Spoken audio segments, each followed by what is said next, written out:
Let's go off, we all exit by those doors and then just congregate just outside the double gates.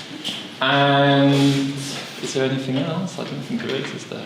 Not housekeeping-wise. No, that's it. That was dead easy, wasn't it? Yeah. So I'm going to hand over to Amy. She's going to talk a bit about the Big Flame project. She's the Big Flame project coordinator, and she'll do a quick introduction, and then we'll hand over to Lee, who is chairing tonight's talk.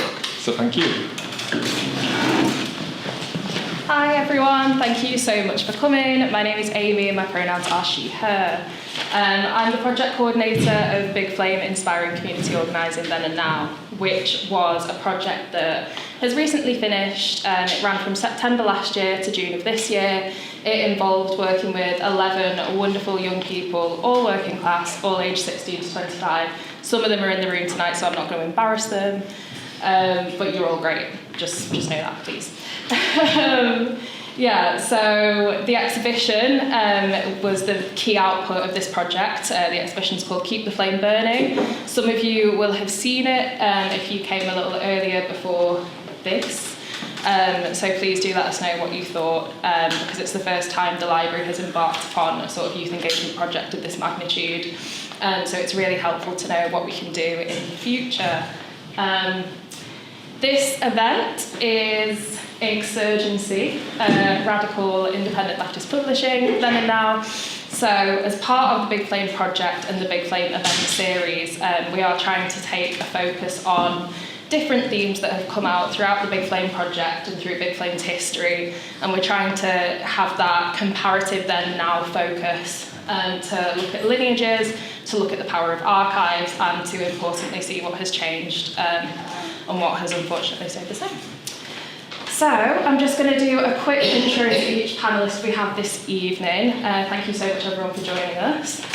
We have Chris Shortt, who is a working class graphic designer and editor from Manchester, working between Cambridge and London. He has designed publications for Tate Publishing, Norfolk Museums and the University of East Anglia, alongside his full-time job in book sales at the Tate. Since 2021, Chris has been the book designer for Common Threads Press, which is a small press dedicated to the radical histories of crafts and making, which he runs with his partner and the founder, Laura Moseley. They have published books on topics such as Palestinian embroidery, Hawaiian quilts and ecology, and the protest banners of the disabled rights movement, and their publications are sold in bookshops and exhibitions all over the world. Exhibited in museums all over the world, sorry. Long day. Amy Todd is a PhD candidate at the Uni of Manchester and People's History Museum, researching the 70s socialist feminist magazine Red Rag. She is also co-director of the Classwork Project, which publishes working class and poor writers and delivers workshops to groups, organisations and communities to facilitate cross-class conversations and redistributive action. Amy has led on many community projects that use zines, writing and publishing to explore identity, gender, class and community. Paula Lacey is a writer, researcher and editor based in Glasgow. They are a co-editor of Red Pepper magazine, the editorial assistant at New Internationalist, and an incoming PhD candidate in sociology whose work focuses on media, technology and activism. In their spare time, they enjoy playing roller derby and lamenting the rise of short-form video content. And Nick Davidson, last but not least, was a member of Big Flame and was instrumental in the Big Flame newspaper. He says, I moved north to Liverpool in the early 70s to train as a journalist on the local newspaper and TV station. Oh my God, the cultural shock. I became a founding member of Big Flame, editor of the newspaper, and later editor of the Big Flame Journal. When the revolution stalled in the 80s, temporarily he hopes, he became a writer and documentary filmmaker. So, sorry I breezed through that very fast, but you're going to hear from them all shortly anyways. I'm going to shut up and let Lee take the floor. Lee is one of our brilliant little flames who worked on co-curating the exhibition and just being absolutely amazing throughout the course of the project. Take it away, Lee. So to start off, we're going to ask individual questions so we get a better idea of where the panelists are coming from on this. I think everyone's sat here and we actually put them in, so that's quite helpful. If we start with Chris, given your interest in visual culture and its intersection with politics and common threads focus on radical quilting and crafting, how do you see art as a vehicle for political discussion and motivation? I think all art is political. I think that's important to say from the off. It's not something that I've always sort of taken for granted, but I often think it's as true of, you know, a trade union banner as it is these like kind of, I don't know why this is an example I think in my head, but these like really garish paintings you see of like Marilyn Monroe or like the Joker in these like commercial high street art galleries, money laundering sites. But even those things like have a politics to them, and it's whether it's the inspiration behind them or, you know, the production of the artwork, the consumption, where they're exhibited, why they're exhibited. All these things I think are really important to think about, and we should think about that sort of more broadly. At Common Threads, that's our sort of mission statement in a way, is sort of teasing out these sort of pulling on the thread, which is the first and only joke I'll make about that, but to sort of, you know, looking into the sort of hidden histories of these crafts, and namely crafts that aren't, you know, that most people wouldn't have thought that they have a sort of political history or lineage to them. You might have someone who's interested in embroidery but isn't aware of their use in incarceration, for instance, or in one of our most recent publications, as Amy just mentioned, in Palestine, and there's a sort of articulation of Palestinian nationalism. So even these sort of what you might think is a sort of rudimentary crafts, I think our sort of purpose that we see is in trying to sort of you know, meet people halfway, and I think art is a really useful way of doing that, in terms of like, you might have someone who's already into these things, but because they're not aware of the sort of radical potential of them, there's already a conversation going on there because they already enjoy cross-stitch or whatever it might be. Yeah, I think that can be a really useful way to think about it. Thank you for that. That was very insightful. I should number the pages.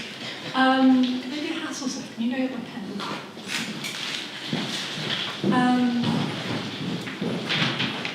So that's fine. So then going to Amy next. As we heard in your introduction from Amy, thank you, Amy's. Thank you, sir. You engage with publishing in both a historical, sort of more academic manner and a contemporary, community-driven manner. How does your engagement with one inform the other, sort of vice versa? Do they?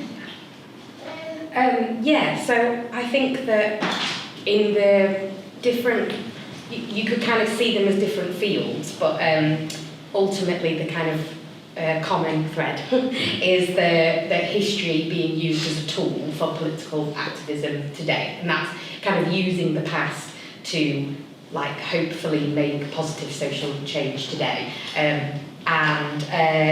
So that is something that I do in my work, in paid work, because I can't afford to do it unpaid, through like engagement, community engagement work, or through the research, like the PhD that I'm doing, or through writing and publishing, kind of similar to how Chris works. So I started off doing kind of, earlier in my career, kind of engagement. So it was kind of history engagement with communities, but because of my kind of politics and interests and research interests, I was always interested in, you know, how can I build that in? So I worked for a project called Layers of London, which was at the Institute of Historical Research, and it was a big map online project, and that it's online and it's map-based, gives lots of potential for being able to tell lots of stories and histories that maybe haven't been written into like official records and published in books and things like that. So I started to do a lot of work there on women's liberation, so that being the period in the 1970s with the lots of feminist activism, and particularly kind of socialist feminist stuff, or working class women in that vein, doing that kind of work. And then I then worked later at Newington Green Meeting House, which is in North London, where Mary Wollstonecraft, who I don't know if you know, but in the 1700s was a radical feminist and a philosopher, and that then kind of like presented another way. Well, how do we kind of engage the community of young people and people that aren't always accessing or feel like they can't access these stories? for me, it was like, well, Mary wrote pamphlets, political pamphlets, and you've got zine culture, and there's lots of young people, and there's lots of, a massive heritage and history of kind of feminist print culture. So I worked with like Girl Zine to, use that format to do zine fairs and, create new kind of feminist zines.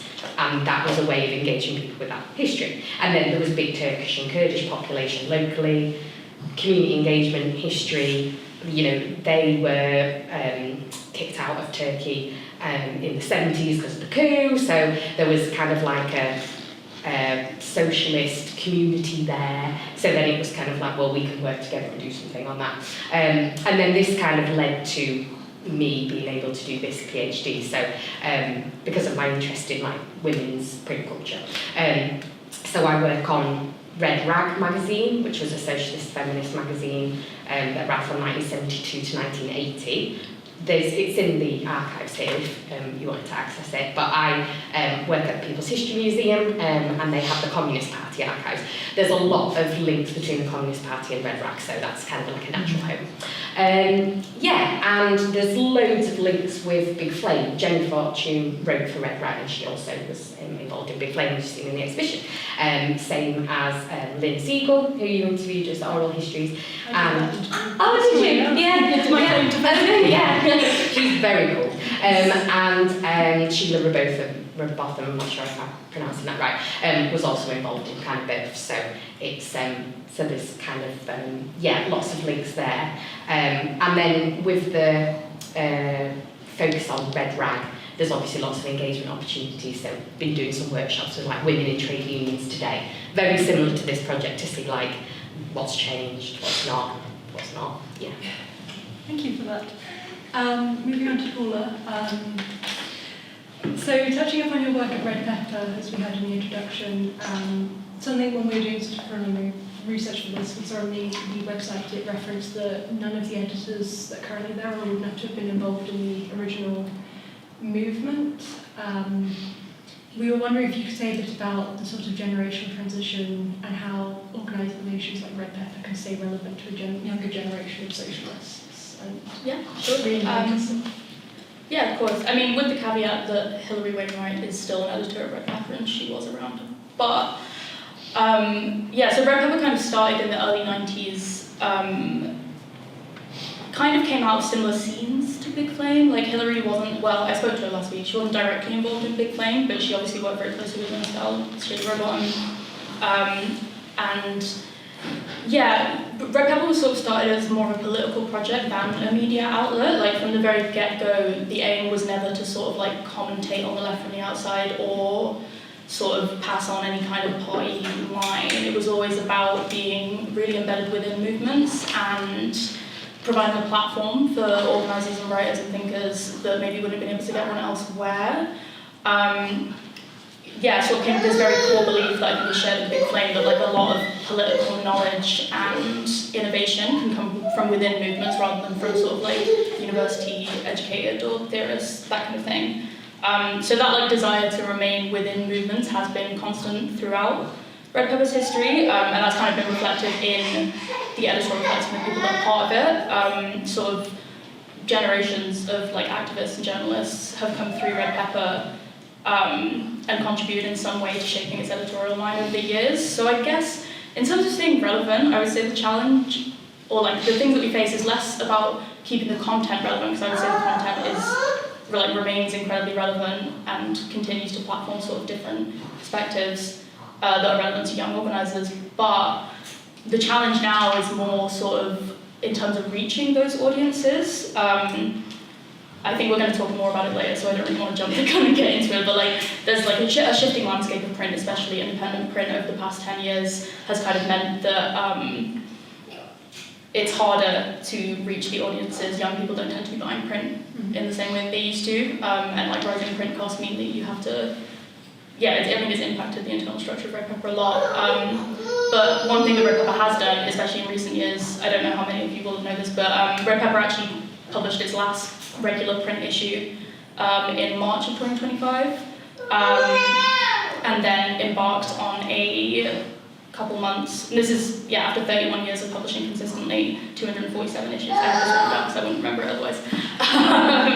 And they've embarked on this really big community consultation over the past month, sort of engaging with readers and subscribers and people who have been involved beforehand to talk about what the future of the magazine might look like. And so from the end of this summer, we're going to be doing a annual print edition that's going to be sort of bigger and more substantial. And then really focus on maximising our digital content and like working on improving that, because it's kind of been, it's always been sort of in tandem with the print, right? And we're also focusing on expanding our capacity to do sort of more like movement building work and like making sure that Red Pepper remains like a resource to movements. So that's like, we're looking into doing trainings for young journalists, we're looking into doing like collaborations with with organising groups to do investigative work on the projects, that kind of stuff. And all of that is to say that like, I think that's what kind of has kept Red Pepper going in a sense, is this like real willingness to be adaptive to the media landscape and like to fill a need in a way that is useful to movements rather than just to sort of like build the business of Red Pepper. That's never really been the point. So yeah, that was my answer. Quite a good answer, yes. Moving on to Nick, something we've come to see when looking at the archive and putting together the exhibition is that Big Flame as a leftist group is more unique and prioritising publishing as their main action as opposed to sort of more out on the street, sort of traditional leftist action. Do you think this interpretation is accurate? And in turn, what was the importance of a newspaper above all else? I just want to say, first of all, that as an old Big Flamer, I was one of the founding members of it, I'm really touched about the Little Flames. I'd never heard of them before. I think it makes me feel very nice. I hadn't realised there was this bubbling up of young people of your age, interested in Big Flame and its politics, and I'm very touched that it's going on now. I just wanted to say that to begin with. I'm going to answer your question slightly indirectly, because just picking up what you were saying about going digital and so on, one of the things that interests me is that radical publishing is all about conveying ideas, arguments, amending ideas, persuading people to think in certain ways. And what the change in the mode of production of publications these days, in other words, the change from paper to digital, has a big effect on the way that the writers and the producers and the readers relate to that material. And I'm really curious to know how that impacts on people working for digital magazines today, because what we did back in the 70s was much more labour-intensive and collaborative in some ways or other. So I'm curious to know how that works for people these days. I'm sorry, to answer your question. It makes you feel way better. We are going to get to sort of group panels. Yes. So we will very much be covering that. It's partly true that publications were very important for Big Flame, but it was formed, in the early 70s, and that was a time of huge industrial unrest. In 1972, there were 2 states of emergency declared by the government because of separate strikes going on at that particular time. So we were very involved with a lot of that sort of grassroots, in those days, shop steward activity. For a period, we saw ourselves, if you like, this is before we became a political group, we saw ourselves as the adjunct to a lot of the shop stewards movements. So we would produce a lot of leaflets the first strike I remember was the glassworkers at St Helens. And then there was a big strike at the Ford Harewood plant and so on. And we saw ourselves as actually the publicity arm, if you like, of those shop steward movements. And it was only when we began to realise that their politics wasn't the same as our politics often. So we realised we had to launch ourselves off as a separate group as well.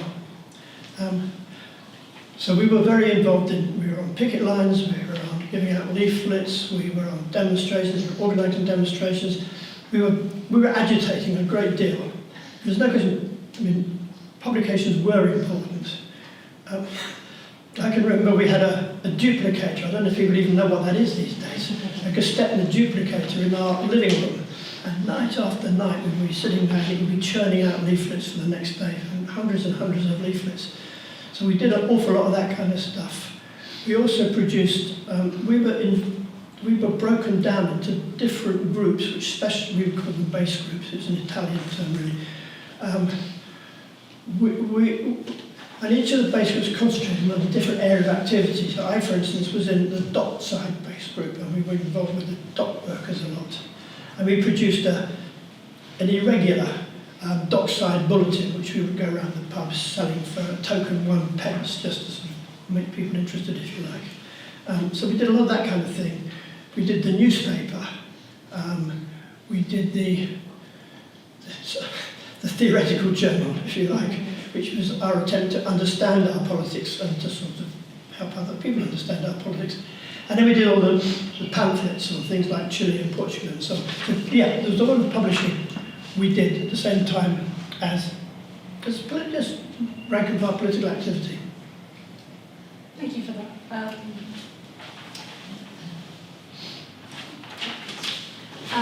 Sorry, not the most organised. So going back to Chris, something I was sort of wondering about is, do you find that working with, obviously as we had in your introduction, some quite big organisations, do you find that limits your work ever with Common Threads Press, or do you feel you can't be quite that radical in case you don't get the partnerships, or is that sort of the case? No, absolutely. I mean, I think I have to modify my answer to this slightly now that it's being recorded. I just want to cut the camera. I think, so my work, so I'm a freelance graphic designer as well as my work at Common Threads, so that maybe those are two sort of separate things. I think we occupy a really weird space at Common Threads where we have historically been embraced by bigger organisations. We did we called it the Zine Shed at Latitude Festival, which was just mad. And they gave us like total free reign and budget to just do whatever we want with like honestly minimal oversight. No one checked in on us the entire weekend, but we could have been up to all sorts. And that was like really badly organised from that, from their perspective. But also like we were able to both like stock all the zines that we had at that point, which wasn't many. I think we'd only been around for a couple of years. But also all the sort of small presses that we really like that were publishing interesting stuff. So we just stacked up this shed with all sorts, and then put on workshops and both like sort of more politically inclined workshops, but also like just screen printing and just different side crafts in a forest in the middle of Latitude. So in some ways it's like that is the sort of maybe more unpredictable side of it, where it's like we are sort of, I think they like having us there as a press with the sort of, we've got quite a large online following and sort of attracts a younger audience that I think they were going for. And I just think, trying to honestly exploit that as best we can, I think is what we try and do. And then as far as the sort of like the other side of that, as I was saying, in terms of like my work as a freelancer, it's most of like the bulk of my work is for Common Threads, so it's maybe not worth getting into the weeds of it, but it is complicated. I'll say that much, and it helps that the sort of the kind of work that I'm doing elsewhere is not as outwardly. You kind of live by the brief basically. It's not like she works just 3 days a week elsewhere and 2 days a week at Common Threads, and we both work at big institutions, and I think there's a certain amount of for sort of people. Young people as we are, and both people who didn't, I didn't go to design school. Laura did an art history degree, but as far as our sort of publishing expertise is concerned, it's all self-taught and just seeing what sticks basically. So from that perspective, like my day job at a publisher and my last job before that in publishing as well, like has helped massively for us sort of for our sort of growth and for sort of our sustainability as well. Like. Just things that we wouldn't have considered, and I think yes, there's the institution and there's the sort of all the issues that I'm constantly running into with management, should we say, but you're also then surrounded by a lot of you have a lot more colleagues, and if it was just us in our one-bedroom flat working on common threads all the time, there's the authors that we work with and our sort of really passionate online community, but otherwise there's not a lot of day-to-day interaction, and I'm so lucky to work at a place, both in the publishing team and in the organisation as a whole, where they're really engaged, they're very supportive. A lot of them have their own small independent presses as well, and that sort of expertise and experience and everything can just be so helpful at a time where it can be quite isolated to just be sort of. I think there's another question later about geography, but where we're based in Cambridge, and there's not a massive zine scene there, shall we say, outside of the sort of university channels which we're not attached to. So it kind of works both ways, I guess. That answers your question. Yeah, it does definitely. Then for Amy, you mentioned Red Rag, and that's your publication. Can you say a little bit more about who they are, maybe? I know you covered that a bit, and also what about them feels relevant today? Because that's obviously what we covered with our exhibitions. It'd be good to draw those parallels. Yeah, definitely. So I mentioned about some of the women that were involved in Big Flame and Red Rag, and I actually didn't know about the Jane Fortune link until I saw the exhibition, so that was really useful for my research too. And in the exhibition you referenced Beyond the Fragments being something that was really like influential to Big Flame, but also they'd worked together. So I suppose in terms of how Red Rag fits into that picture, Red Rag starts in 72, as I mentioned, and then Beyond the Fragments, I think it's 79, I think. So when I think about Red Rag, one of the kind of big outcomes that comes out of it is the publication of Beyond Fragments through the work of Lynn and Sheila and Hilary. Hilary kind of, it sounds like similar to Big Flame, wasn't like technically involved in Red Rag, but would have been part of the community, reader, that kind of thing.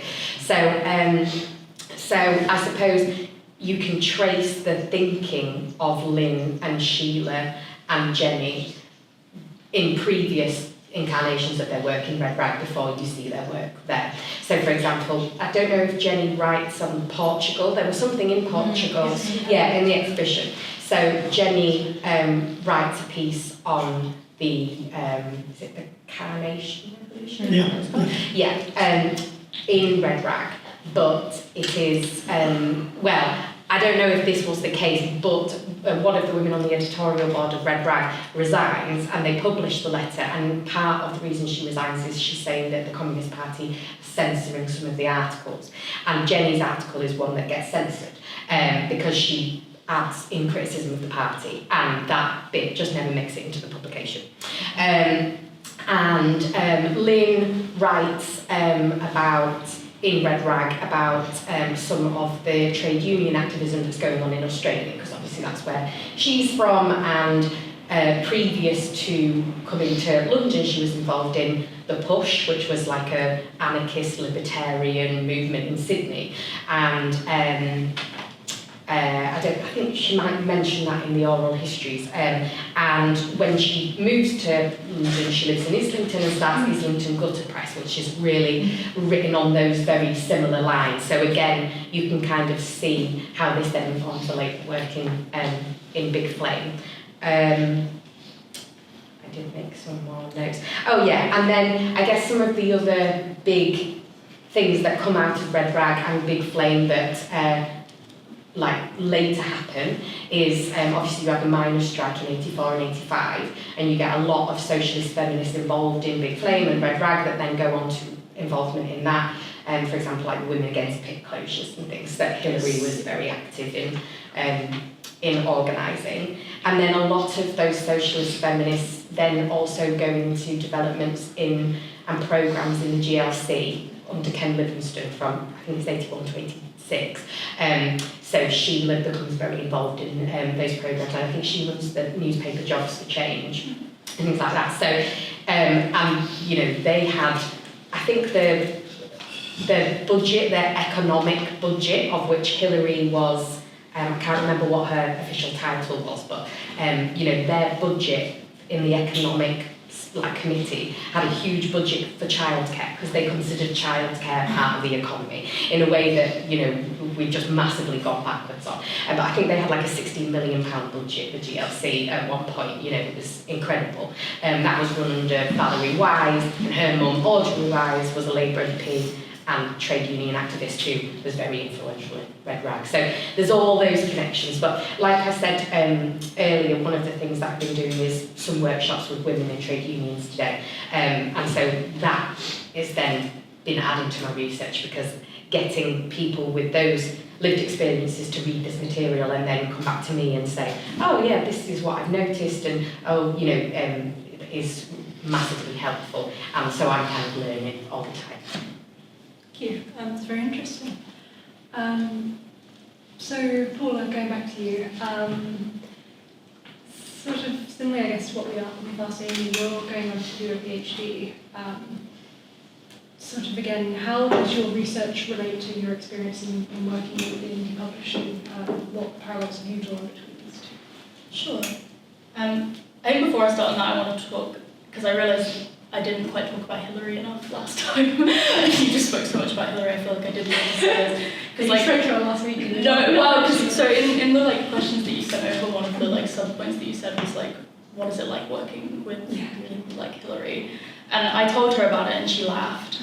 And she said that like really you should more be asking what it's like for her to work with the sort of younger generation socialist feminists. And I think it's really important in terms of like the way that the legacy of Big Flame and the ethos around it has kind of trickled into like today's publishing, or at least with Red Pepper, is that like it's kind of enacted through the way that Hillary has chosen to run Red Pepper during its lifespan. Like Hillary has this ability to just pull people in and pull people on board.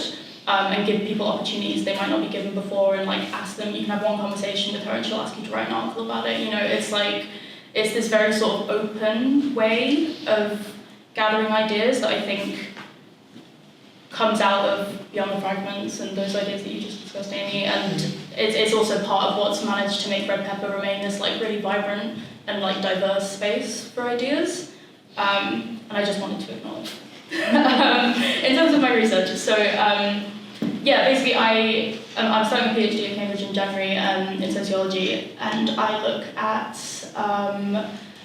sort of the rapid online spread of political content, so like what happens when like a social justice issue goes viral and like the implications that that has on the movements organising around that social justice issue. I think it's kind of, so I did a master's under a similar theme before I started working in independent media. Like I came at it from sort of an organiser's perspective, or someone who was involved mostly in like doing comms for movements beforehand. So like I was interested in sort of how the digital space like facilitates but also limits the spread of online content and how that relates to offline organising. But I think it's interesting because it was after that I started working in independent media and started doing more journalism. And a lot of what I do with Red Pepper and then also with my current job for New Internationalist does involve comms and like managing online presences, managing the website, that kind of thing. So it's sort of, even though it's coming from slightly, like the content is slightly different, like it's still focused on this idea of how to disseminate political content online and in the digital space. And I think it's interesting because doing this work, you run into sort of the same challenges that came up during my research. So, or sort of the challenges and contradictions of being able to communicate like quite complex political ideas online, like the internet kind of, especially social media platforms, how they function today, like they kind of necessitate like a simplification, which kind of can be good and bad. It's like it like gives you a challenge as a communicator to try and figure out how to navigate that space. It's also worth saying that like the digital landscape has changed a lot since I did that research. Like I did it in 2022. Elon Musk bought Twitter sort of halfway through my research, which was difficult. And since then, the way that these platforms are structured has changed quite significantly. Now, instead of sort of you curate people that you follow and you see the stuff that the people that you follow post, now you have sort of recommendation-based feeds, and that kind of means that as a content creator, which now most outlets sort of have to be, you're sort of faced with like how to make sure that the stuff you do gets to the people that you want it to get to. And I know in this sort of platform landscape, it kind of does make it difficult for certain political views to make it through the sort of noise, if that makes sense. Especially as we've seen sort of like direct political, like repression of political content as well. Like, so that's kind of how I see the things coming together, and it is something I think working in independent media in between the two bits of research, like I think has shaped how I think about it a lot.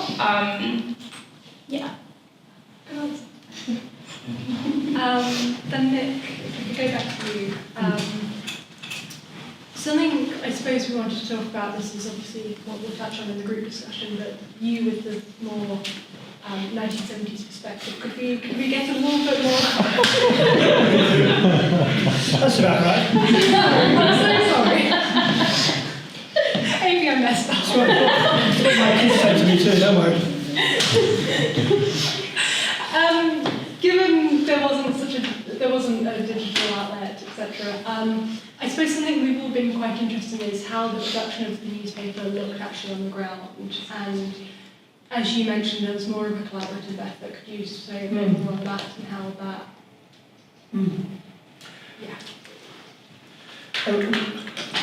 I'll talk about the newspaper because that was the sort of most important thing. Or pamphlets or sort of whatever. Well, I'll talk about the newspaper first of all. Yes. They're not very different in some ways. We did the newspaper about once a month. And we had an office up in above a shop in Liverpool, and we used to gather to put the paper together. When I was editor, what I used to do was phone around. We had about 7 or 8 national groups across the country, I suppose, big flame groups across the country. I used to phone round to people in the groups and say, if you've got what's going on in your area, have you got stories you'd like to write and so on. And we'd have a long discussion about what was interesting and what wasn't interesting and so on. And I'd get a rough sense of what the stories were likely to be in that coming month's paper. And we'd have a long weekend up in Liverpool, and we'd come from different parts of the country to put it all together. We'd have a sort of editorial meeting at the beginning. We decided that we're going to put this on the front page and then on the back page and so on. And then the whole process of putting it together was extremely labour intensive. I don't know if any of you can imagine it even. We used to have A5 sheets of paper. And we had to literally type out every single article on what's known as a golf ball typewriter. It's a typewriter where you can change the font on the paper. So you can put different fonts in it. And somebody had to sit there retyping everybody's contributions on this golf ball typewriter into columns to fit the paper. And then physically, we would have to stick down the columns on the paper. And then we'd have to letter set. I don't know if you know what letter set is, but we had to letter set the headlines and so on, and the subheadings and so on. And then we had to stick in the pictures, and we'd stick in the cartoons and so on. And then I would drive either down, there was a community press in Liverpool, I used to drive it, all these different boards, down to the community printer.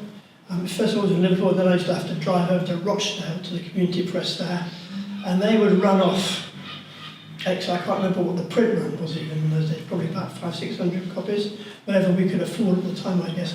They would run them off, and then I would go back to the printer and put them in parcels, and then go down to Lime Street Station in Liverpool and put them on the parcels on the train to the different groups across the country. And it sounds hard work and laborious, and in some ways it was, but what was wonderful about it was that there was an awful lot of personal interaction.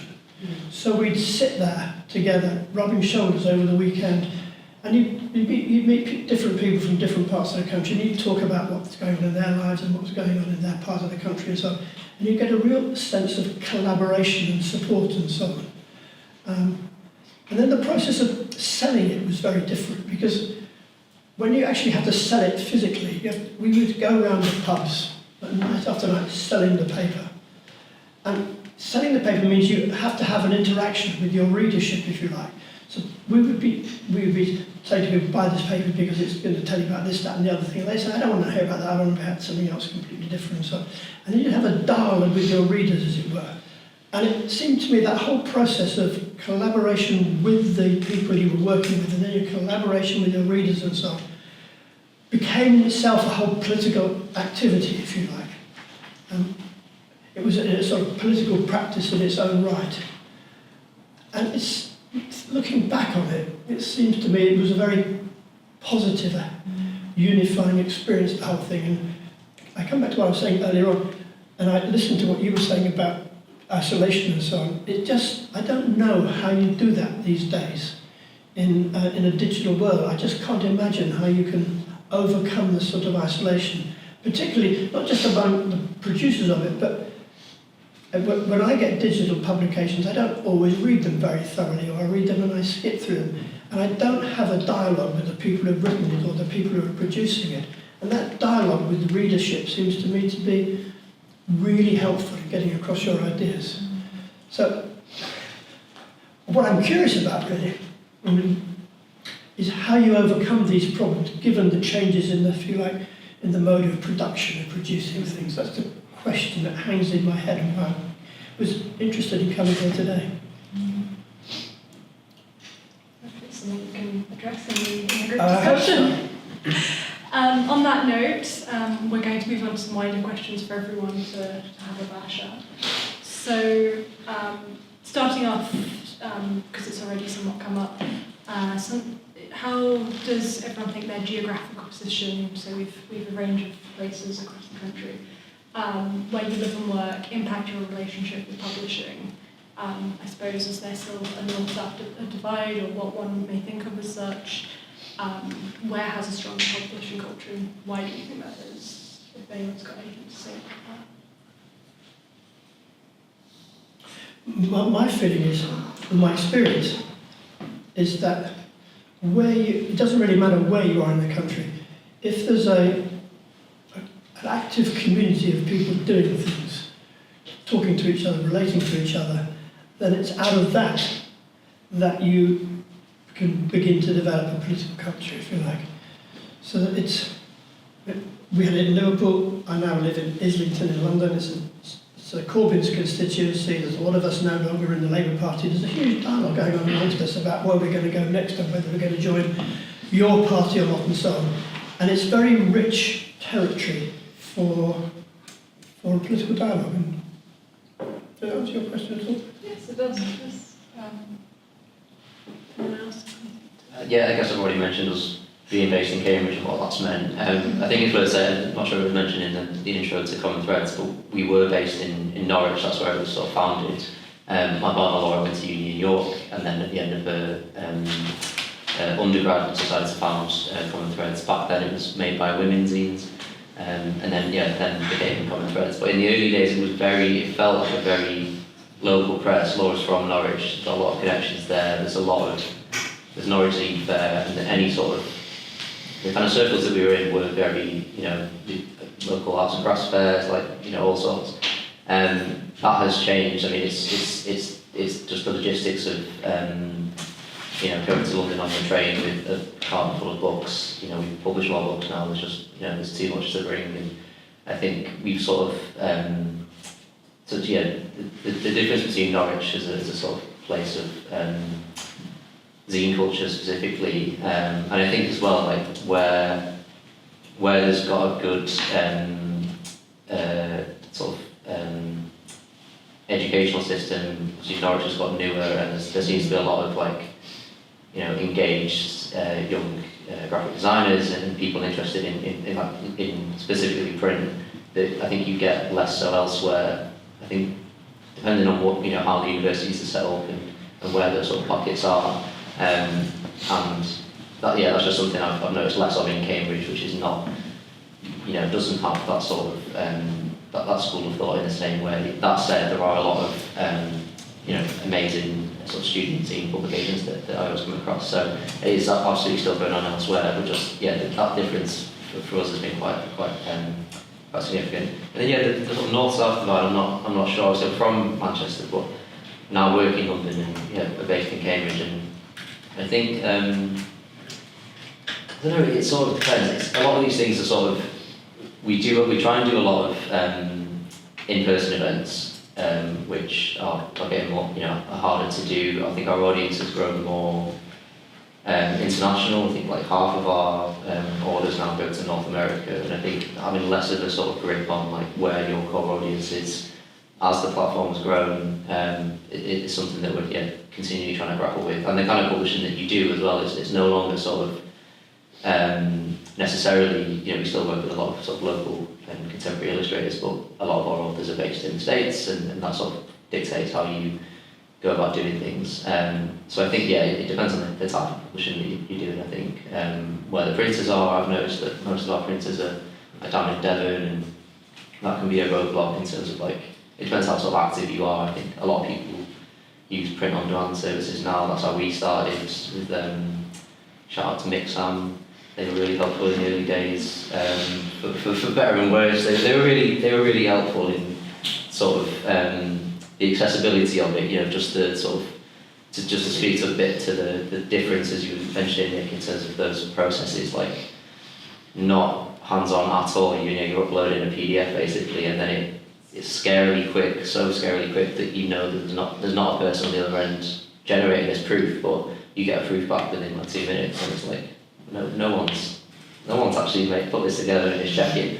And then most of them come out alright, but not all of them. You'll get spam text on the front cover and all these nasty things that we've run into with those sorts of people. But I think having a local printer and people that and actually having a relationship with those people as well is something that is declining, and on top of that seems more like geographically specific, because maybe it's just my experience from the sort of printers that we have access to, but it seems more outside of a university, because we don't have those resources. It's sort of all sort of concentrated down in the south, and I think if you are wanting to be more hands-on and have that relationship and care about that sort of thing, then I think that can be dissuasive to where you do your publishing and where you have your audiences, I think.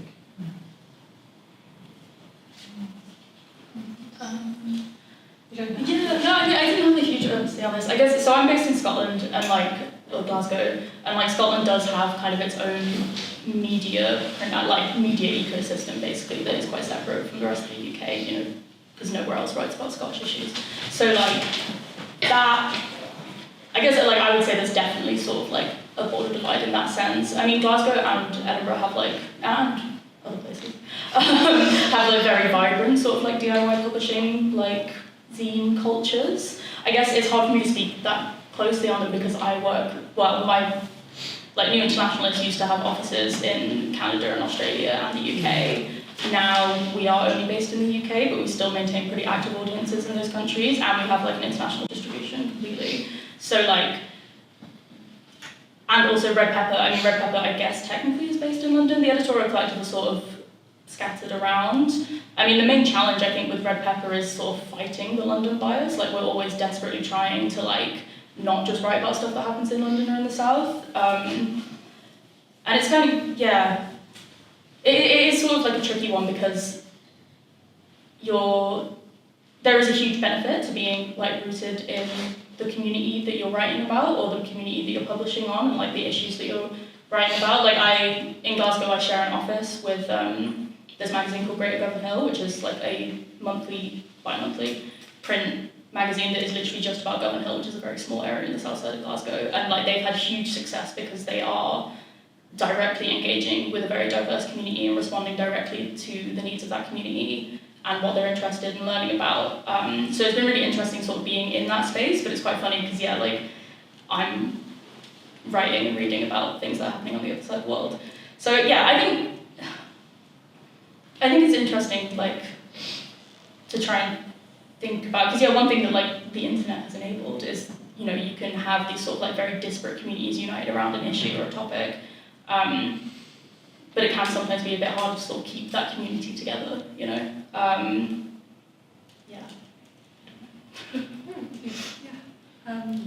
think you've answered that topic well. So a very similar sort of question, discussion next. And we've already touched upon it, but does anyone have anything much else to say about how the emergence of digital cultures has affected local publishing? You've obviously just... I have a lot to say about it, so maybe I shouldn't go first. I mean, I'll speak in terms of like Red Rag and its production and similar working in publishing now in a similar way to you, Chris. So Classwork Project produces a journal, Lumpen, and we do that about 3 times a year. We would love to work with like a local or a small press, but we just can't afford to at the minute. So we use an exam.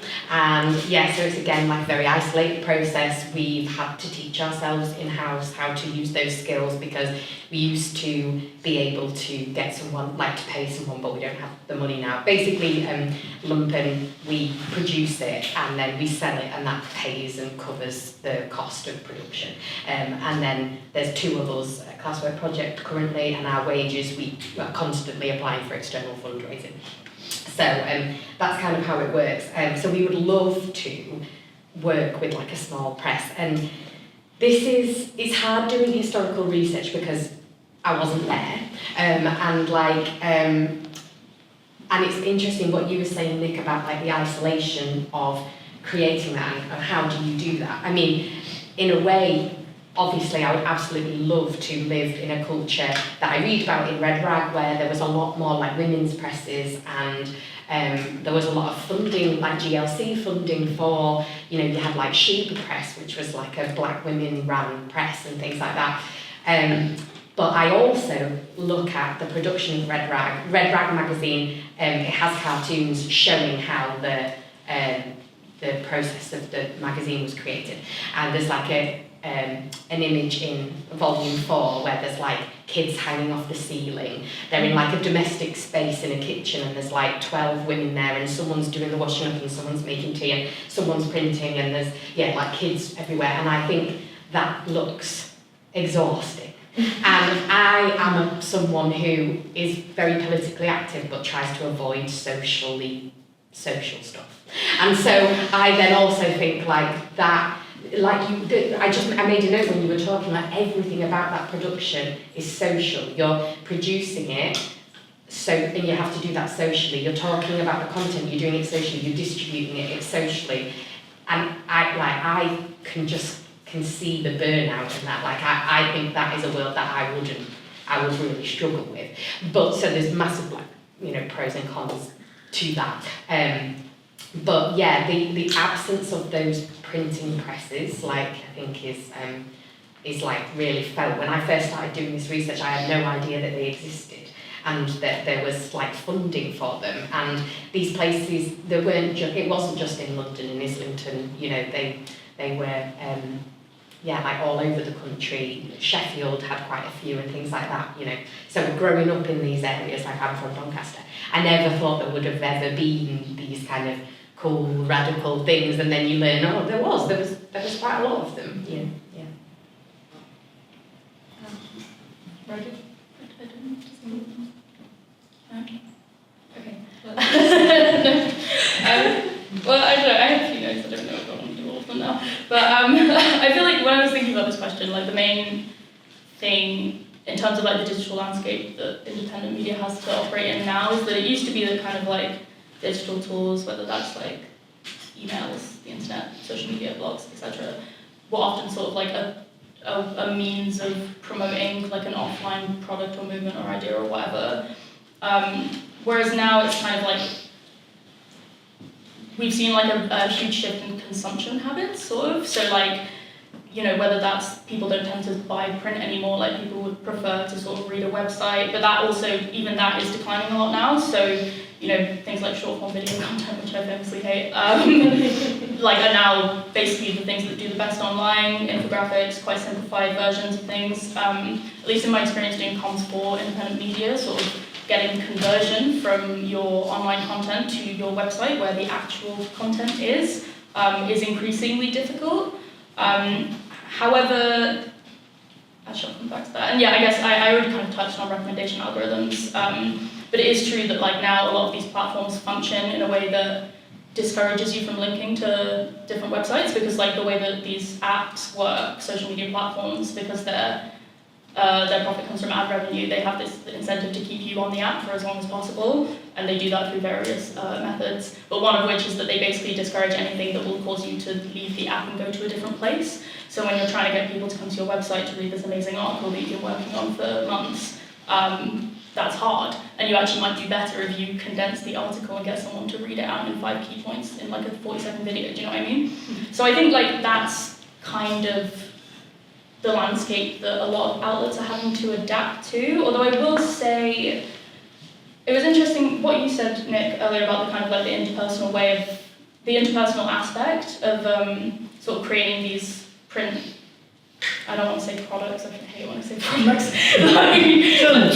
Like creating these pieces of print media that can be physically distributed. It reminded me, so one of my friends, Joel White, wrote a book that came out recently with Pluto called Friends in Common, which is about kind of like the power of interpersonal relationships in movement building and various other things. And there was one chapter that I really liked, and I interviewed him about it, that was about kind of like DIY punk like print cultures in the 90s, and like how these sort of like anarchist and radical ideas were sort of printed for very cheap and then distributed throughout social circles, like literally hand to hand, and how like that process of dissemination was actually also really powerful in building these like in-person networks that could then go on to do organising. And it was interesting what you said, because I think that aspect has kind of been lost. Like obviously people share things online, people forward things to each other, and people like share content in that way, but there does lack this sort of like concrete shared space, like interpersonal relationship that comes along with sort of like physically handing someone a magazine and explaining why you think they should read it. And you mentioned dialogue, like that degree of dialogue maybe doesn't exist anymore, but there are kind of ways that people, whether that's media consumers or media producers, are kind of like trying to change that. Like, there's podcasts are hugely popular because they have this sort of like interpersonal, some might say like parasocial aspect to them, where it feels more like you're hearing it from someone. Also, in the like independent media space, a lot of places are like experimenting with direct-to-inbox newsletter content rather than trying to use social media platforms to promote their work, because people tend to appreciate something that comes straight to them rather than something they have to see on their feeds. Even just like, a lot of places are doing this kind of like membership models kind of, so you're part of a community, so you pay to be part of like a media community, and that gets you various things, whether that's content, articles, but also other stuff. And not to like plug Red Pepper, but that is kind of like what the future of Red Pepper is sort of going to look like. If you are interested, there's a QR code at the back, you can sign up to our newsletter. But I think it's interesting because I think like the like independent media landscape has to adapt to these changes and has to adapt to the way that the digital world works. And I am interested to see like how places will manage to kind of recreate that dialogue, because I do think people want it as well. People want to feel like they're involved.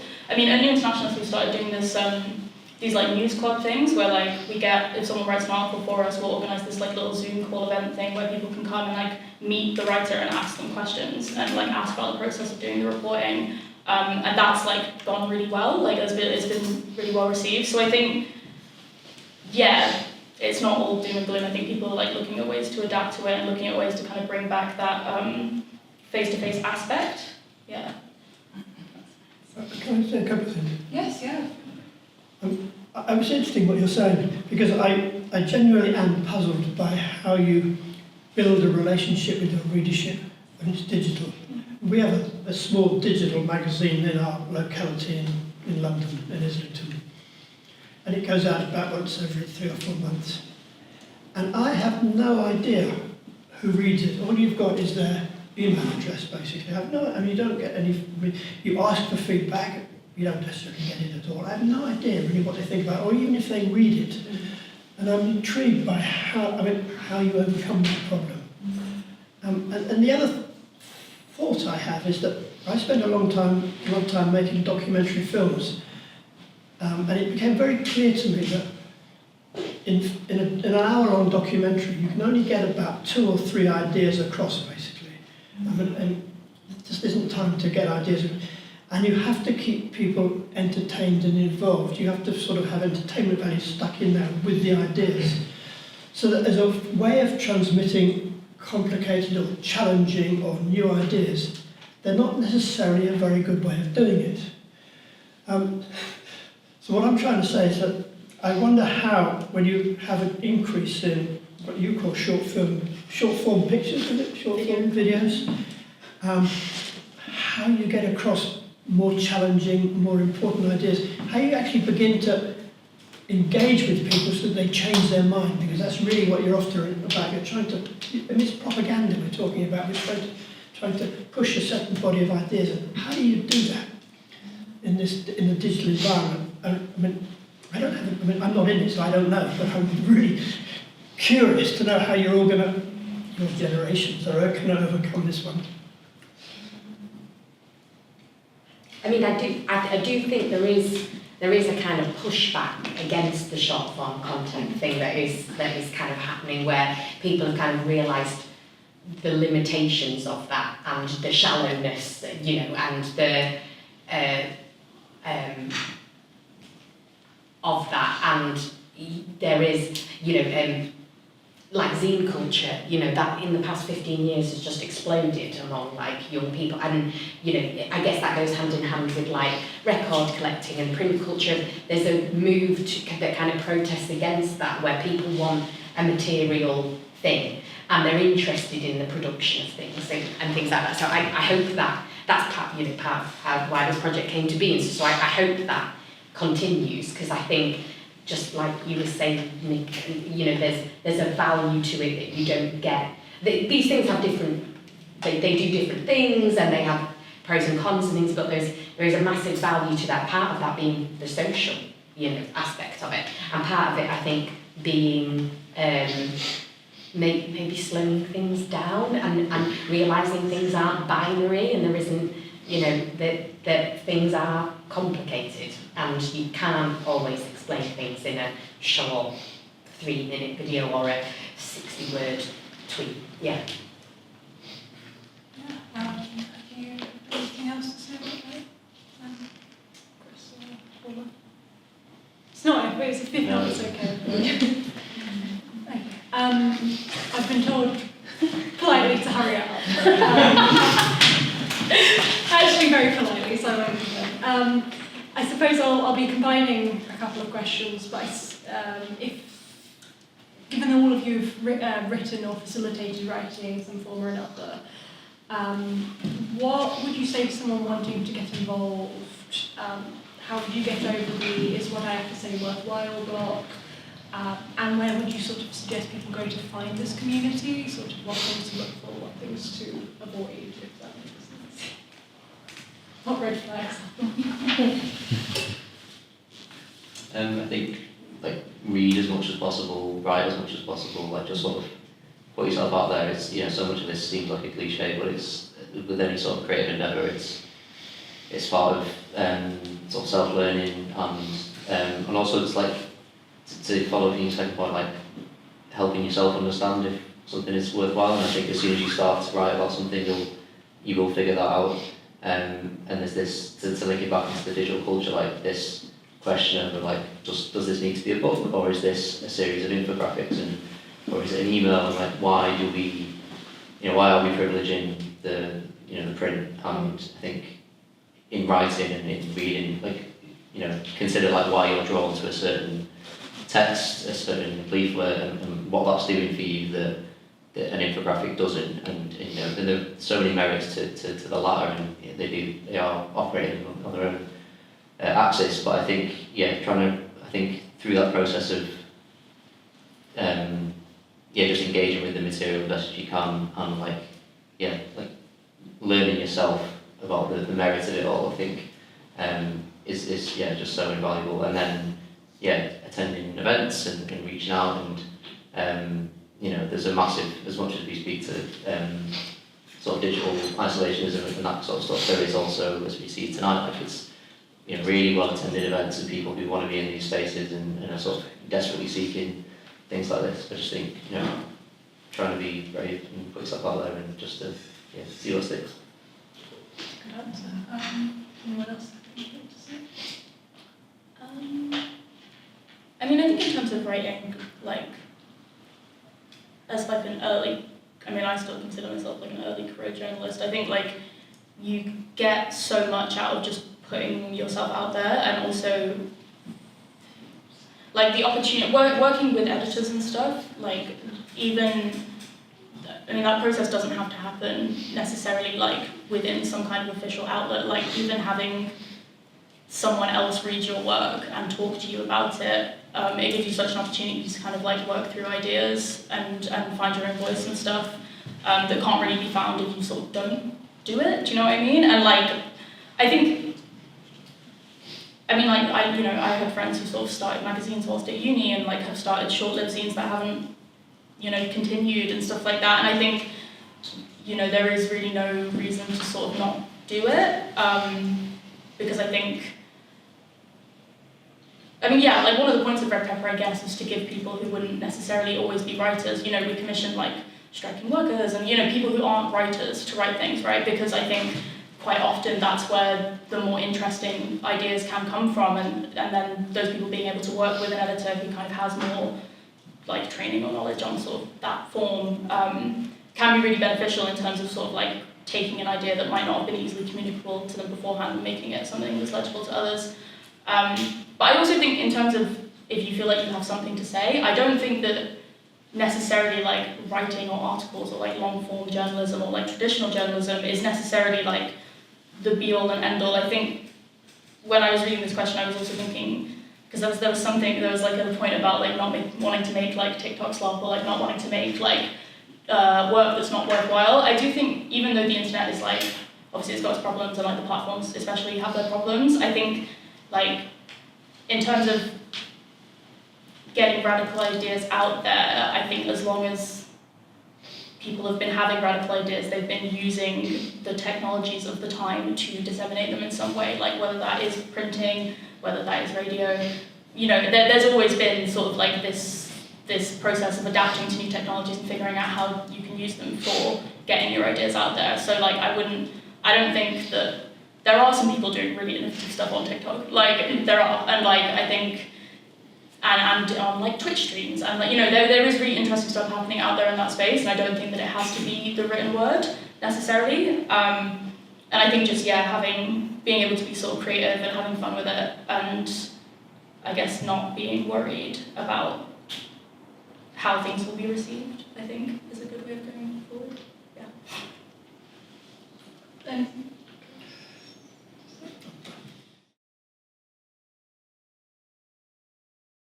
Yeah, just that. No, I was afraid to go and see. They're all big friends. So I'm staying for this. So now it's going to be the Q&A, so does anyone have any questions? Starting with Looking at your future readers, audience, whatever, as a teacher myself, I've just retired, I see young people, 16, 17, 18, totally disenfranchised with politics. They don't see it's any point in their lives, they're not allowed to talk about it at school. School is just absorb, regurgitate, you don't think, they don't consider anything about politics. When the referendum came in Scotland, and from my sister lives up there, and the people she knows, the younger people got more engaged, I think. I don't know if that's right, because I don't live there, but you can tell me that's I wasn't there at the time. Okay, but when I talk to some of the younger people, they still have something to say. Most of them have something to say about the current political situation. In England, most of the students you talk to say, it's not my business, it's not my problem. Most of them are not voting, they're not registered to vote. One of my things I kept doing at college was at the end of every year, here it is, I made them sign up for voting. Because most of them weren't on there anyway, they have nothing to say, politics isn't important. So how do we engage them? How do we get out a variety of messages? Whatever that message is, we've lost the music scene, because you have people like Tom Robinson Mann talking about whatever, and all the other things, I start to like it, one of things. But that's just disappeared, apart from a few people, some of the rappers who talk about occasionally. How are we going to get them to engage and think with a bigger variety of views, which is what you're trying to do? How are we going to get to them? Because they're your next audience. And in England, I feel, from people I talk to, they don't care. They don't think it's their business. Big question. I mean, I'm completely disengaged with electoral politics, so I'm not going to ask that. I don't know. It's the way they think. They're not thinking. They're not even thinking. They're not Yeah. even considering anything. You know, the world out there is not interesting to them. Why not? How can we get My experience is a bit different from yours, I think. But I'm in Corbyn's constituency, and we have these monthly, 6-weekly meetings.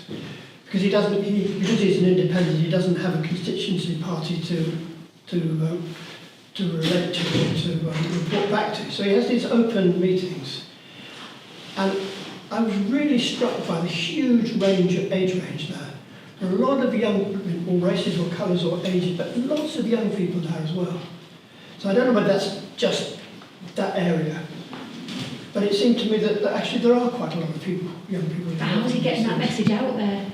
How do we get them to get a message out there so they get them to think in different ways? It's perhaps, it can't be unrelated to the fact that there's a huge cynicism about politics, or Westminster politics anyway. And it also can't be unrelated to the fact that the trade union movement is not active in the same sort of way. So there's not that kind of rank and file activity going on. So in some senses there's not that much to relate to in some ways. So I'm not really answering your question, but Well, I just think it maybe there's something somewhere. I'm not quite as depressed as you are by it. Well, I just, week after week, you're trying to get these kids to do things, and I guess it's like, what is, like, if politics, like you were saying, art, and like, it can have a very expansive definition of politics. And so, like, I think,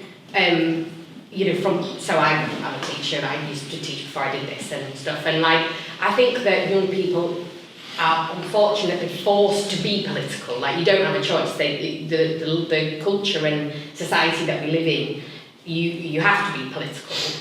But maybe that doesn't relate, like what you were saying, to maybe like politics in a way that we think in terms of like voting or being part of a membership or a group or something like that. It seems to be that, I would say that there is a lot of political activism, but it's a lot more kind of nuanced, or it's in different areas. It's a different way of doing politics. So I would say I'm very politically active, but I'm not a member of a party. I don't vote. Like, if you ask me what my political leniency, I'd say anarchist, I suppose, and there's a lot of influence, big flame of like anarchist, libertarian stuff. And I'd say everything that I do in my paid work and my volunteering and what I do in my community or what I do to help charities locally is political, but it's not politics in terms of like being part of a Labour Party, for example. Yeah. Yeah, I think you've addressed that well, that like what you just described was sort of like engagement in electoral politics. I know that's not just what you're talking about, but I do think it's like a good example that like there is a sort of disconnect between young people and voting that has come about from a variety of reasons. But I totally agree with you that I think these people are political. I think it's interesting that what you mentioned, and also what you just talked about, like I think the Scottish referendum and also Jeremy Corbyn, everything about him is like you have these galvanising moments that kind of make people realise that things are relevant to them. And like get people excited about things and like bring people in and sort of like have people having discussions they might not have had before because something is happening and like it's on the table. I mean like another example is like Palestine. I mean, there's been a huge uptick in sort of like youth engagement, people who like, communities that might not have been involved in traditional organising, also, communities who might not, young people who might not be interested in voting, but they really do care about this because everyone's talking about it. I think it's interesting that like a lot of the organising around Palestine did kind of spring up in university spaces, and I think that is important because I also think that like another reason that young people might be less engaged is because there are less sort of like spaces in which young people can be talking about politics, because young people don't have spaces that they are together to talk about things that's not like school or like dictate, you know what I mean? So like I think that's sort of what has caused this, like young people don't have the space to be having these discussions freely, like whenever they talk about politics it's at school and like, I don't know, or online. And I think that's kind of, part of my research is thought like the viral social justice is like how to sort of capitalise on these galvanising moments and how to make sure that they become sort of like a longer term engagement in an issue rather than just like this sort of like flashpoint of interest. I think it's a really good point in terms of like how to reach people that aren't necessarily tapped in and don't necessarily feel like it affects them. I mean, I think like a lot of Red Pepper's focus over the years was sort of the personal is political, talking about how aspects of your day-to-day life are actually related to politics, even if you might not be able to see it straight off. And I think that's something that like, young people maybe don't see so much when they look at like mainstream media reporting on like Westminster and Holyrood and stuff like that. They don't necessarily feel that it impacts them, but then they are able to find, I mean, it's one benefit of the internet, like you are able to find things that you do feel like relate to you because you see someone who you feel like you have some kind of kinship to and they care about this issue, so maybe you should think about why you do. I do kind of question like where independent media stands in that, like what we can do to, I guess it depends whether you see independent media as like a place to push ideas or a place to platform ideas. So like I think, yeah, it's an interesting question. I also, I don't know. I feel like I'm 27, right? And I do kind of, sometimes I think about like people, like younger organisers and like younger people, especially in like post-COVID and stuff, where there is this sort of this like mass isolation and like a mass disengagement from like society as a whole, rather than not even just like the political aspects of it. And it is scary. And like I used to do a lot of university organising as well, and like I know that since COVID, universities have become less of a space where this kind of like activity is happening. But Palestine has shown that that is not always true. Like sometimes it does just take something to push it over. So yeah, I think it'll be interesting to see what happens. There's lots of lovely young people here, which is wonderful, which is really, really good. Oh, it's enlightening. But I think to myself, we've got to find a way, because I think a lot of young people are quite scared to give out their views and find a space to talk. I think it's quite a scary thing for them. Yeah, I mean, I think also social media's created this kind of culture where people feel sort of very surveilled and people feel like a lot of pressure to have the right opinion, to say the right thing, and to not accidentally say the wrong thing and face the repercussions of that. And like people, I think that has also instilled a lot of fear into young people that maybe older people don't have so much. And I suppose it's also the normalisation of a lot of things. Just speaking as somebody who's in the same year as me, I was friends with when we were about 16 or 17, she by that point had come out as lesbian, sort of non-binary, using any pronouns, had become vegan, all of these sorts of things, but still declared herself at that age apolitical. And it's like you've picked up all these political identities, and obviously as we went to university, they explored these things, they sort of have developed themselves, become part of different communities, but now she obviously acknowledges that she is very much political, but if you're getting young people self-identifying as apolitical, maybe you're saying it's not important, it might just be their perspective isn't quite as mature, perhaps. Yeah. I think that does also kind of speak to the sort of like neoliberal capture of like, identity groups and identity differences, and like how, I mean, people talk about identity politics for days and days, so I'm not actually going to start doing that, but like, I do think it's true that like people, things that would have been inherently political like 30 years ago might not be seen as such now, but it's not that hard to communicate why it still is, I don't think. So, yeah, I guess it's just... I just think that's your next audience, that's your next set of readers, and these are lovely people here, and they are engaged, and that's great. But like, what do we do about some of the others who just don't, I think it does require outreach. I think another thing that like a lot of independent media, at least in my experience, is like there's huge capacity issues. Like if we could have like people going to schools and giving talks, and like we would. It's not necessarily like a lack of belief that that's a valuable thing to do. I think a lot of it is also capacity. Yeah. If we go with you first, and then you. Hi, this is predominantly for you, Nick, but also I'm interested in other thoughts as well. But I'm wondering, I'm quite fascinated by the idea of a readership relationship. A readership relationship. So I come from like a background of where relationship means an interpersonal relationship in terms of like my work, like education and healthcare. So I'm really trying to understand. Could you say more about what is that relationship when people don't like know each other, or like they're not in the same room while engaging with ideas? Obviously when you're reading something, to me that's always been quite a personal process, but there's been quite a bit of conversation about the interpersonal, the relationship it creates. I'm trying to understand more. for me, there's several levels of it. Yeah. Because, and this is true whether it's digital or whatever, but to go and get your stories in the first place, you have to go and talk to people. So the first process of engagement is simply talking to people, finding out what the story is that they want to tell. But the process of selling or distributing your newspaper, which we used to do in the pubs, is a really interactive process, because you'll get all sorts of people saying, I don't want any of that rubbish, or how can you dare say that kind of thing? And then you have a dialogue with them. And it's that process of, and you don't know them and you're never going to meet them again, but you're having conversations which can go on for half an hour or so sometimes. And in doing so, you're kind of learning from them and they're learning from you a little bit. That's what I meant by it.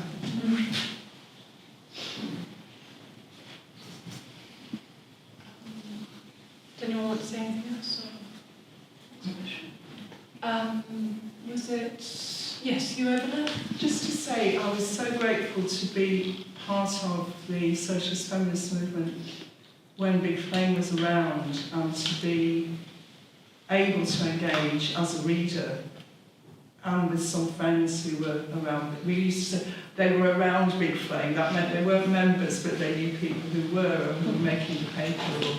And what was exciting was that what was being written and published was also what was being talked about, and was also what was being developed in terms of a sense of struggle. And that's what I just wanted to say something about. So in order to have the communication media, the press, let's say in that case it might be digital media now, playing an active role in politics in the broad sense that we're using it here, you have to know what the struggle is and with whom the struggle is, and how what you're trying to intervene in is really contributing to that struggle. And I suppose at the moment, as I'm listening to it all, I'm thinking about those bloody flags on lampposts going up everywhere. And no doubt there's all kinds of social media memes about that, backing it up and building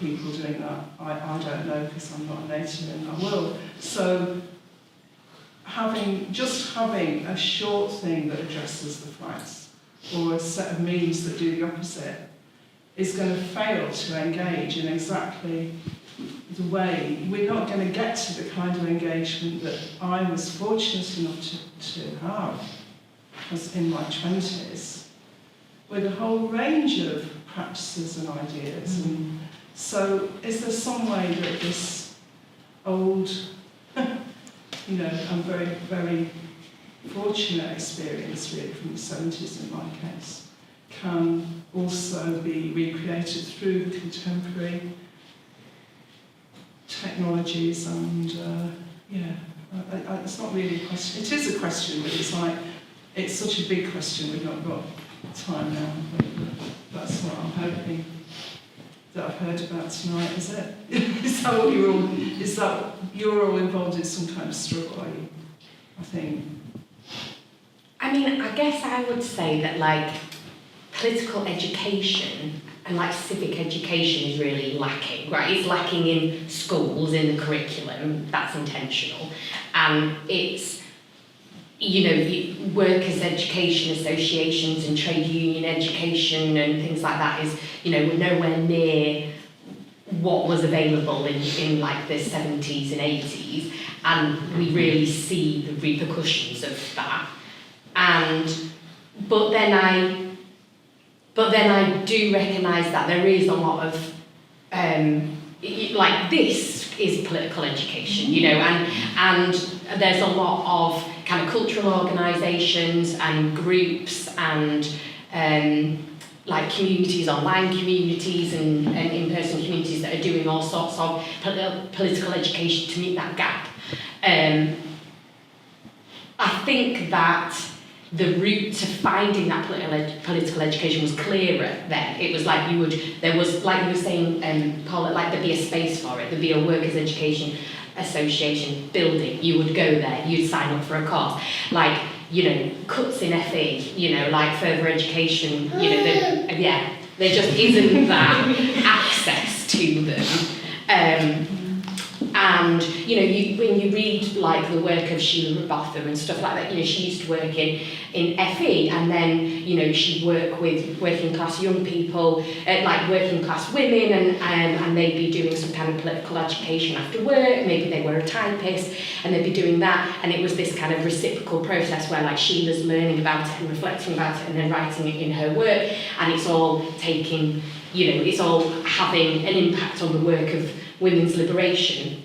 We don't have, I do think we do have those spaces, and that work is happening, and this is part of that work, but it doesn't take, it's harder because, yeah, we don't have those spaces, and we don't have the organisation. Yeah. Capitalism's changed. Yeah, definitely, yeah. I mean, I mean, when I was listening to your question, I was kind of like, I think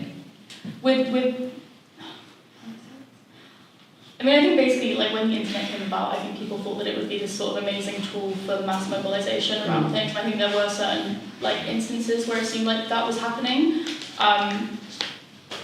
You know, kind of like, you know, like the independent media from the anti-globalization movement, that kind of stuff, this sort of like very early internet. Whereas I think now, I think people and organisers, especially people who aren't just doing like ideas work or like theoretical work, like people who are actually doing on the ground work with communities or around issues or campaigns or whatever.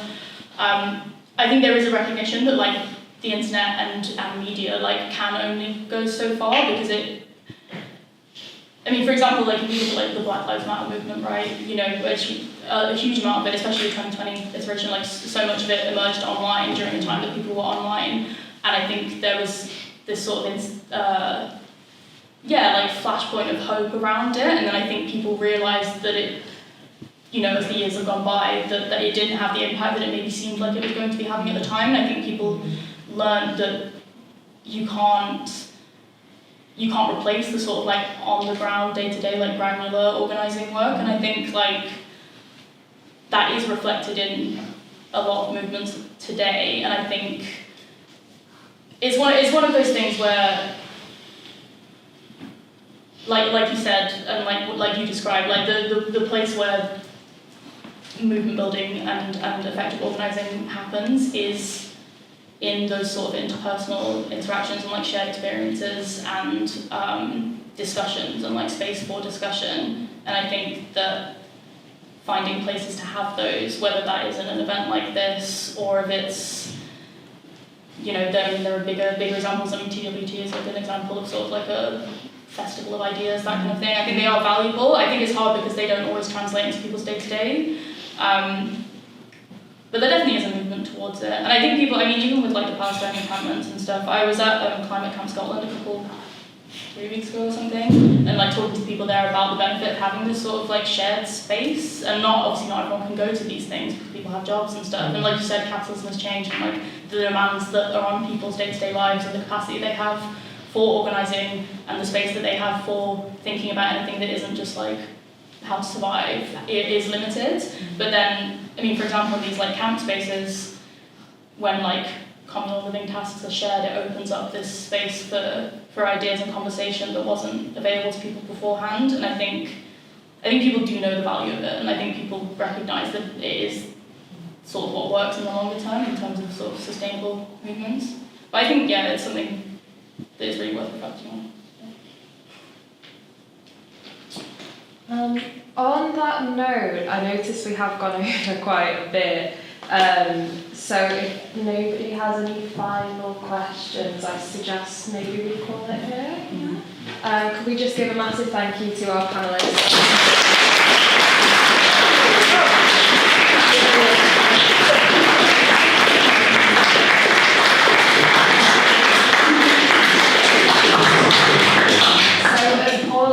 They've got some QR codes at the back. You can scan if you want to sign up to Red Pepper's newsletter. And Chris, I believe, has brought some books if anyone wants to buy something from Common Currents. Is there anything else you want to say then? No, I think that's it. No? Okay, well, thank you so much for coming everyone and have a good